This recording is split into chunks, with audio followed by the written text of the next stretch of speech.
Hello Dolly friends, it is the first weekend in October and that means it is Blythecon UK.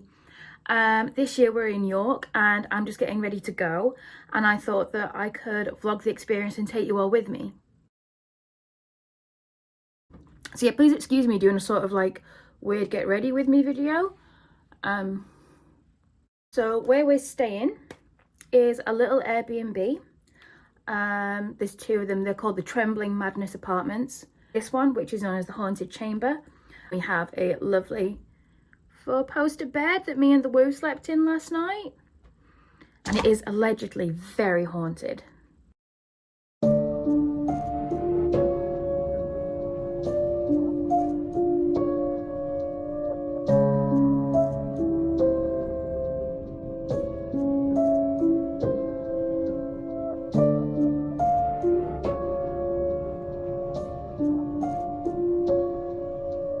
Which I love because I love a bit of quirk.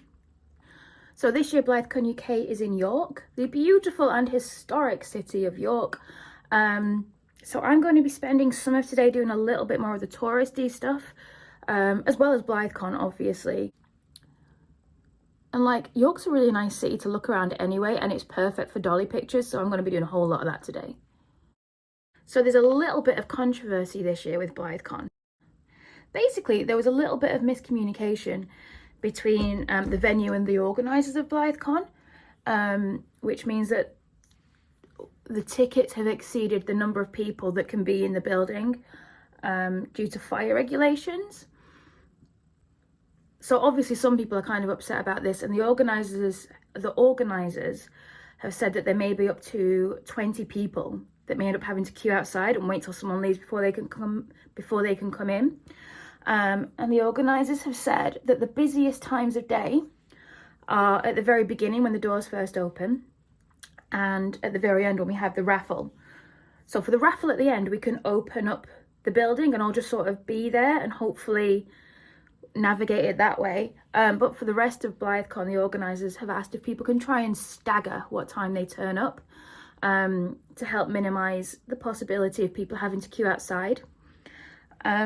So that's what I'm doing today. So officially Blythecon starts at 10 and you can start queuing at 9:30. I never get there for bang on 10 because I don't like crowds. That's not really how I enjoy the hobby, and any kind of like mad rush to get like the designer items first before they sell out. I find that quite stressful. It's a bit like shopping on Mattel Creations, you know. So I'm not doing that. So what we've done instead, me and the Woo are staying at our lovely Airbnb for a little bit longer, having a nice slow kind of brunch breakfast, and then we'll hop on a bit later to get to Blythecon.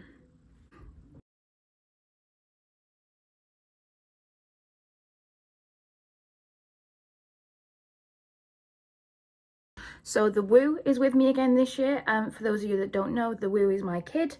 They are now 14 years old, and they've been coming to Blythecons with me since they were like 5. So they've been to loads of them, and it just turns into like a really nice like annual weekend that we get to have together. What is the point in having big cheeks if we don't pile on enough highlighter to blind the gods? So one of the things that I am slightly worried about this year is the seating. Last year the seating at Blythecon was really good. There was loads of like big tables that people could go and sit at. I spent quite a while just kind of like sat at a table with people I'd never met before, talking to some new folks, which was really lovely. But sometimes at other Blythecons, at least in the UK, there has been a bit of an issue with there not being enough seating. I'm not somebody that can stand all day. I have a chronic pain condition. So I'm a little bit nervous about today because the organisers did mention that seating will be limited.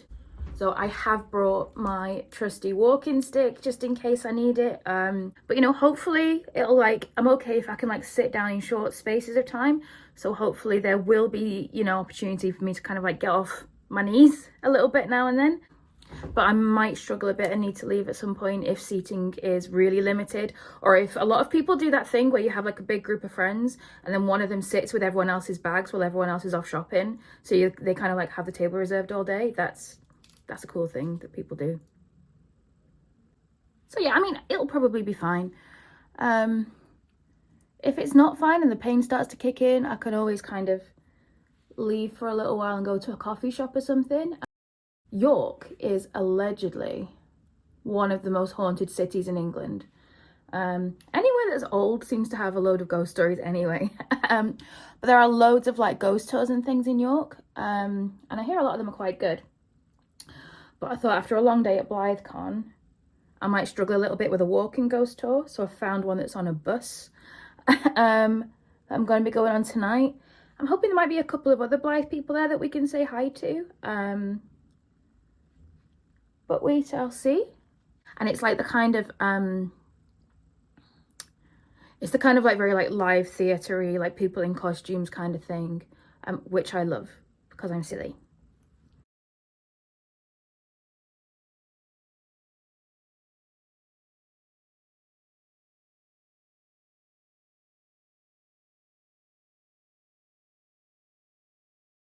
So today I've brought with me Henwin, who is my Kenner.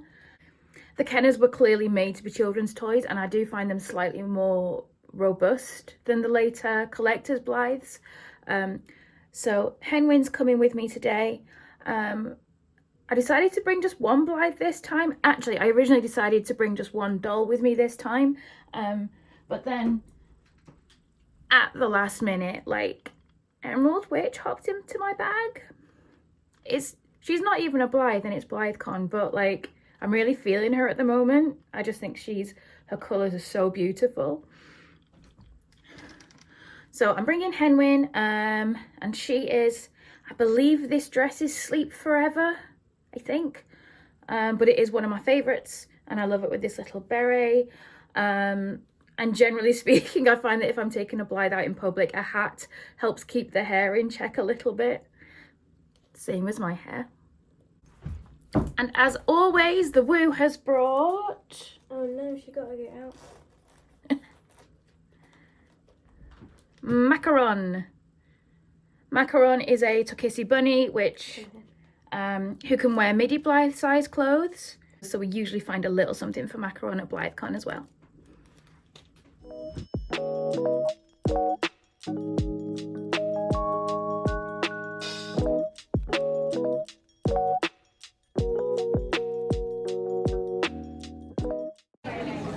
So it is about 12:30 and we're about a 15-minute walk away from the venue. So we're hoping we'll get there at about the time that a lot of people are starting to go out for lunch.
It is an excellent outfit.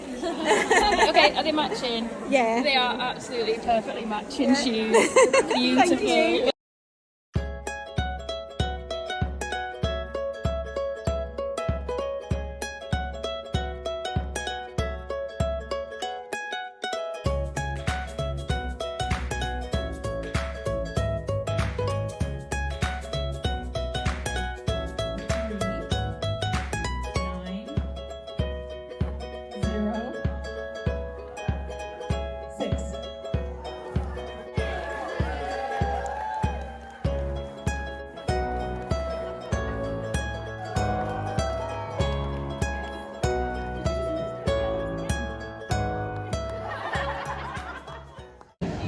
We have had a great day at Blythecon UK. You won loads of stuff. Yeah, and the raffle. You did. As always. As always, we stopped and had some tea, and now we're going on a ghost tour. Bus ghost tour. Bus ghost tour. Bus ghost tour. Bus ghost tour. That's going to be great, I'm excited. Including this bus, number 667. Must be heard cheering and laughter. Begin!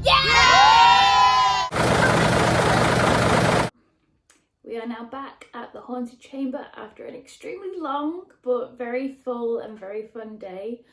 And I think me and Henwin here are long overdue a glass of wine.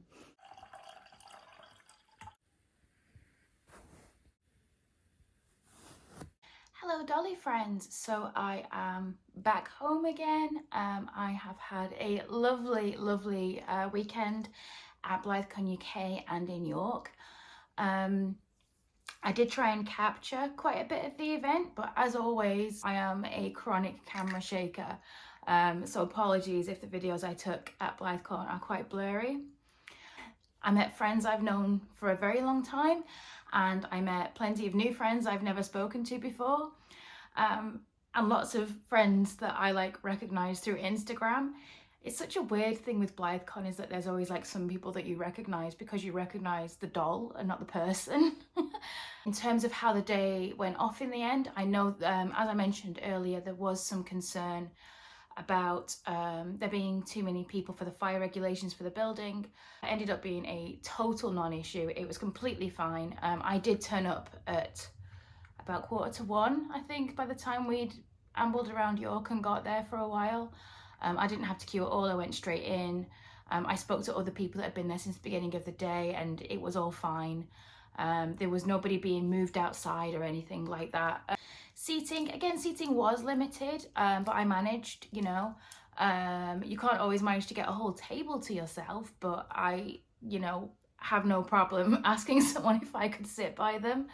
And I met new people that way as well, just by asking if I could perch on a table nearby and rest my knees. So it was all completely fine. I had a really good time. The Woo had a really good time. We really enjoyed York. The ghost tour was really fun as well. There were a couple of other Blythe people there, and we all ended up sitting quite near each other as well, which was really nice, because it was just a silly fun time. The organisers did an excellent job as always. We had fashion competitions, photo competitions, a mini-me competition. The venue was really beautiful. We had a quiet room as well this year, which I think is a good idea. The raffle was loads of fun. There were some fantastic prizes, including a Kenna again. She was so beautiful, by the way. I hear the workshops were really good. I didn't make it to the workshops because, like I said, I came later and had a shorter day at the event. But I do hear the workshops were really good. Blythecon UK does a really good job of sort of balancing the price points as well, I find. We had some of the designer sellers that are very popular and tends to be quite expensive. And we also had some of the less expensive sellers there as well, with everything in between. If you're someone that can spend £70 on one doll dress, then you will find something here. If you are someone that can spend £10 on one doll dress, you will also find something here. It's a really good event for a wide range of budgets, which is also part of why it feels quite welcoming. So everyone that buys a full price ticket to Blythecon UK gets a goodie bag, and I will show you what's inside. Here it is. This year it's blue with this year's Blythecon UK 2023 logo, because this year we're in York. We have the Yorkshire Rose detail. So inside, I think it's a really good goodie bag. It's a good bag this year. We have flyers that usually feature some lovely Blythe photography and are fun to put on your notice board at home. Oh, a flyer for Wonderland of Play. Quite a few flyers. This is a great one. We have socks this year. These are all donated by Trio.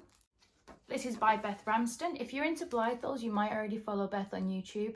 This comes with a cutout to make a shopping bag and a pattern to make a dress, along with a cute little pull ring charm as well. This is a cute idea. This is a paper craft suitcase to make for your Blythe, and it is from Wonderland of Play. Stickers featuring the Blythecon, I'm not showing this very well, am I? Featuring the Blythecon UK logo. A few shop flyers along with a discount code for people that came to Blythecon UK. This one is from Magic Knight Rhiannon, who always has the most impressive stall set up, by the way. A pin badge from Splatter Girl, a 20% off voucher, as well as a cute hair clip. Another flyer with tiny hair clips. A very cute pin badge with this year's Blythecon logo. I'm starting to really enjoy collecting these. And best of all, a Yorkshire tea bag. So onto the raffle. I did win some things on the raffle this year. Well, mostly the Woo one because I have terrible luck, but the Woo has really good luck on raffles. And fortunately, if they get anything Blythe size, they give it to me because their doll is midi size. I always really enjoy the raffle. It's fun, it's exciting, and it's always for a really good cause. The raffle does make quite a lot of money each year, and it is all donated to a different charity every year. This year it is the Martin House Children's Hospice. So buying raffle tickets, you're basically buying good karma. And we did have some winnings. So the first thing I have to show you is the Fildy Rev dress. It is this exact dress that I was umming and ahhing over, trying to decide between buying this one or that one. So that just feels like fate, right? So I'm super excited to now have both. This very cute little jumper dress from Ollie Dolls UK. I also won this, a human size necklace from Ina Dolls, which features a lovely vintage portrait in it. This hanging printed woodcut that says Hello Autumn is also from Ina Dolls. This lovely kind of like very dark academia style dress from Individual Attention Dolls. And a very cute autumnal dress from Candy Floss Rose. Overall, I bought lots of lovely things. I met lots of lovely people, and I had lots of lovely times. So much time and effort goes into running this event, and they're all just volunteers. So it is a super fun time. I really enjoyed myself, and I'm already excited for next year.